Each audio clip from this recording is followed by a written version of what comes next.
தமிழகமெங்கும் கிளைகள் கொண்ட Annamal institute of hotel management and hospital management படிப்பில் சேர்வதற்கான அட்மிஷன் நடைபெறுகிறது.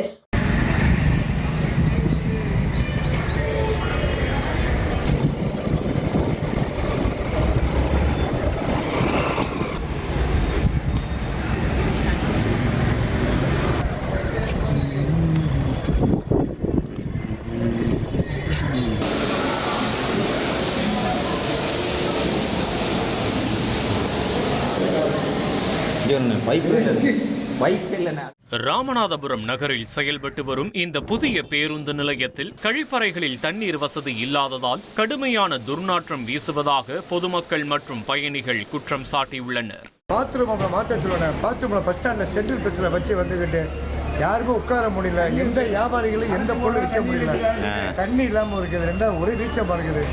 பாத்ரூம் க்ளோஸ் பண்ணிட்டு அவுட்டில் வைக்க சொல்லுவேன். பஸ் ஸ்டாண்டில் எவ்வளவோ இடம் இருக்குது, இதை கொண்டு சென்ட்ரல் பஸ் வச்சு இவ்வளோ அசிங்கப்படுத்தாப்புல நகராட்சி. இதை மக்கள்லாம் வந்துட்டு வேதனைப்படுறாப்புல கொஞ்சம் ஏற்பாடு. அடிப்படை வசதியில் ரேக்லேயே கொண்டு வந்து நிப்பாட்ட மாட்டாங்க. டிரைவர்கள் யாரும் பண்ணுவாங்க, டூ வீலர்லாம் பாருங்க அங்கடங்கன்னு நிப்பாட்டி இருக்காங்க.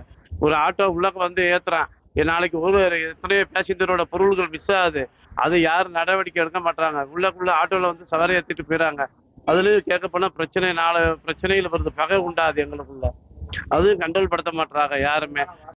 இருசக்கர வாகனங்கள் நிறுத்துமிடம் செயல்படாததால் ஆயிரக்கணக்கான வாகனங்கள் பேருந்து நிலைய வளாகம் முழுவதும் நிறுத்தப்பட்டு போக்குவரத்திற்கு இடையூறாக உள்ளதாகவும் தெரிவித்துள்ளனர். எங்களுக்கு வந்து பெரிய டிராபிக், சுற்றி பைக்கை நிப்பாட்டிக்கிறாங்க, எந்த இடம் இல்லாமல் அந்த இடத்துல அப்படியே நிப்பாட்டிக்கிறாங்க. இதனால் பெரிய தொந்தரவு. பஸ்ஸு பார்த்தீங்கன்னா அவங்க போக முடியல, வர முடியல. எந்த சைடு அவங்க நினைச்ச பக்கம் ஏறி திருப்பிக்கிறாங்க, வந்துக்கிறாங்க. இன் சைடு அவுட் சைடுன்னு இல்லாமல் ரெண்டு சைடுமே அவங்க போட்டதுனால ஓவர் டிராஃபிக் ஆகுது. இதை நகராட்சி நிர்வாகம் எங்களுக்கு கொஞ்சம் கேட்டு கொடுக்கணும்னு தாழ்மையாக கேட்டுக்கு. பாத்ரூம் ஒழுங்காக கிளீர் இல்லை. இப்போ புது பஸ் ஸ்டாண்டு கட்டி ஒரு புது பஸ் ஸ்டாண்டு மாதிரி இல்லை. இந்த மாதிரி மக்கள் போக வர ரொம்ப அவசரப்படுறாங்க. இதை பாருங்க, பஸ்ஸுக்கு போகாமல் பைக்கு நிப்பாட்டி வச்சுருக்காங்க. இடையில பார்க்கிங் வசதி எதுவுமே இல்லாமல் இருக்கு. அதை செயல்படுத்துங்க. மேலும் நடைபாதைகளை கடைகள் ஆக்கிரமித்துள்ளதால் பயணிகள் நடக்கவே சிரமப்படுகின்றனர். பேருந்து நிலையம் பயணிகளின் வசதிக்காக அல்ல, வணிக நோக்கத்திற்காக கட்டப்பட்டுள்ளதாக பொதுமக்கள் குற்றம் சாட்டுகின்றனர். பொதுமக்களுக்கு எந்த பக்கம் இறங்கி எந்த பக்கம் போகணும் தெரியாம அவதிப்படுறாங்க. இன்னைக்கு நுழைவாயு இந்த பக்கமா இருந்துச்சு 30 வருஷமா, இதை அந்த பக்கம் மாத்திட்டாங்க. அந்த பக்கம் மாத்தி வர்ற பஸ் ஃபுல்லா வெளியிலேயே நிப்பாட்டிட்டு வெளியிலேயே போயிடுறாங்க.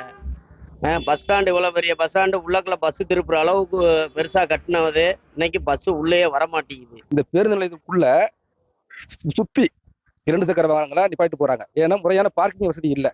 எதை முன்னால வச்சு கட்டணும், எதை பின்னால வச்சு கட்டணும் கூட இந்த இது தெரியல. இது வந்து அவசர கதியில, இது வந்து சரியான திட்டமிடல் இல்லாம கட்டினத இந்த வணிக வளாகங்கிற பேருந்து நிலையம். இது வந்து பேருந்து நிலையம் அல்ல, ஒரு வணிக வளாகம் தான். நீங்க எல்லாத்துக்கும் எல்லா மக்களுக்கும் தெரியுது.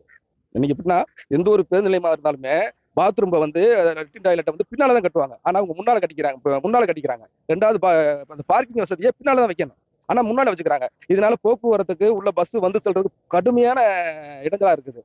எனவே மாவட்ட நிர்வாகம் உடனடியாக தலையிட்டு சுகாதார சீர்கேடுகள், பார்க்கிங் மற்றும் அடிப்படை வசதி குறைபாடுகளை சரி செய்து பயணிகளுக்கான வசதிகளை மேம்படுத்த வேண்டும் என்பதே பொதுமக்களின் கோரிக்கையாக உள்ளது.